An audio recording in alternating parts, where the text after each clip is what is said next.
Satu langkah, dua langkah, pandangannya sambil menelusuri seisi belakang bis tersebut. Tak ada benda apapun yang mencurigakan. Namun saat melihat ke arah bawah, Herman dikagetkan dengan sesosok putih yang menyerupai kuntilanak yang tergeletak di antara jok.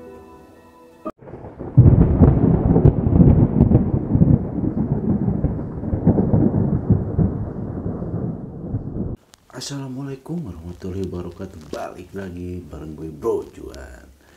Kali ini gue bakalan membahas cerita kembali ya, cerita pengalaman horor dan tentunya itu fakta ya teman-teman.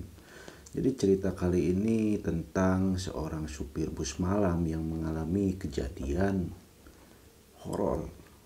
Sebut saja namanya Herman ya, si supir bus tersebut.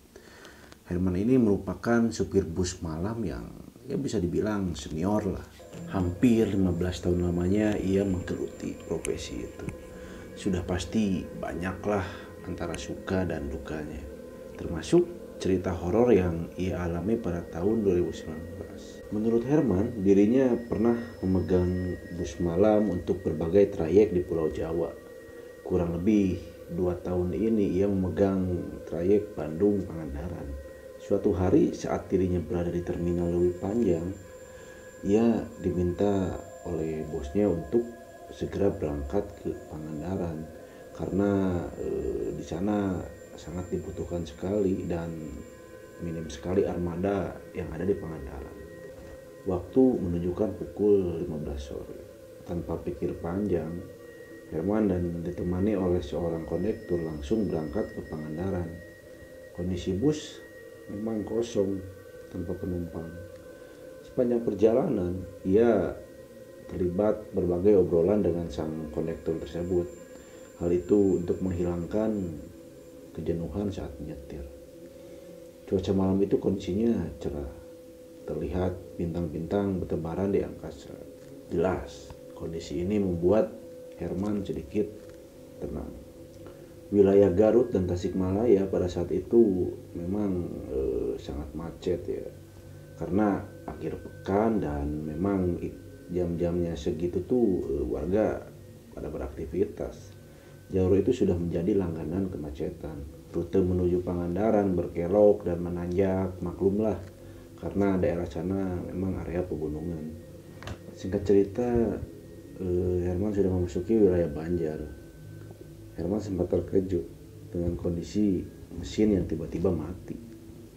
Namun, sebagai supir yang berpengalaman, hal itu bukanlah hal yang sulit.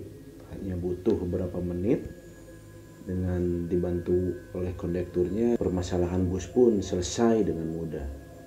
Perjalanan pun kembali dilanjutkan. Memasuki wilayah Banjarsari, jalanan mulai mengecil. Namun itu bukan persoalan bagi Herman, apalagi waktu sudah menunjukkan pukul 11 malam, di mana aktivitas warga sudah mulai berkurang dan pada akhirnya kondisi jalanan pun lenggang dan sepi ya. Beberapa daerah sudah dilalui tanpa adanya permasalahan yang berarti. Saat melewati jalan daerah Banjarsari, tiba-tiba mesin bus pun mati kembali. Herman sedikit kaget. Bukan hanya mesin, bahkan sistem kelistrikan pun ikut mati. Beruntung bus masih bisa digerakkan untuk menepi ke pinggir jalan agar tidak mengganggu kendaraan lain yang melintas. Meski pada saat itu jalanan sangat sepi. Herman memperlihatkan jam tangan menunjukkan pukul 11.15 malam. Ia kemudian memeriksa keseluruhan sistem hingga mesin bus tersebut. Aneh. Semuanya normal. Herman terlihat bingung apa sih yang menjadi masalah kan. Sambil menikmati sebatang rokok, Herman kemudian memutuskan untuk beristirahat sejenak di depan bus. Sesekali ia terlihat mengerutkan dahinya seperti sedang memikirkan masalah yang menimpa busnya tersebut. Brak! Tiba-tiba Herman dan kondekturnya dikagetkan dengan suara benturan keras di dalam bus bagian belakang. Padahal selama di perjalanan ia tidak membawa satupun penumpang, termasuk barang-barang. Herman kemudian meminta kondekturnya untuk memeriksa sumber suara tersebut. Tanpa menunggu lama, sang kondektur pun melangkah menuju pintu belakang bus. Ia kemudian masuk sambil memeriksa dengan sesama. Maklum, saat itu kondisinya gelap. Hanya selang beberapa detik, tiba-tiba sang kondektur berteriak keras, "Allahu Akbar, Allahu Akbar." Herman yang saat itu mendengar teriakan tersebut langsung berdiri melihat ke arah belakang. Tak lama kondekturnya menghampiri Herman. Ia terlihat ketakutan dan gugup. "Ada apa?" kata Herman. Namun kondekturnya itu sangat gugup. Jadi dia tidak menjawab karena saking ketakutannya. Anu mas, di sana," ujarnya terbata-bata sambil menunjuk ke arah belakang. Masih penasaran apa sih yang terjadi terhadap kondekturnya tersebut. Herman lalu melangkah ke arah belakang bus. Sementara sang kondektur memilih diam di depan bus. Wajahnya terlihat pucat sambil mulutnya terlihat mengucapkan ayat-ayat Al-Quran sebisanya. Kaki Herman melangkah ke arah pintu belakang bis. Satu langkah, dua langkah, pandangannya sambil menelusuri seisi belakang bis tersebut. Tak ada benda apapun yang mencurigakan. Namun saat melihat ke arah bawah, Herman dikagetkan dengan sesosok putih yang menyerupai kuntilanak yang tergeletak di antara jok penumpang. Sosok itu terlihat jelas oleh Herman. Wujudnya bergaun putih, rambut panjang menutupi wajah sosok tersebut. Herman bergegaslah lalu berlari ke arah luar bis, lalu mendekati kondektur yang sedang berada di depan bus. Berbeda dengan kondektur yang terlihat sangat ketakutan, Herman terlihat lebih tenang sambil memikirkan tindakan apa yang harus dilakukan. Herman kemudian melihat lingkungan sekitar, namun kondisinya memang sangat sepi. Tak ada satupun kendaraan yang melintas. Herman dan kondekturnya memilih diam di depan bis sambil berdoa sebisanya.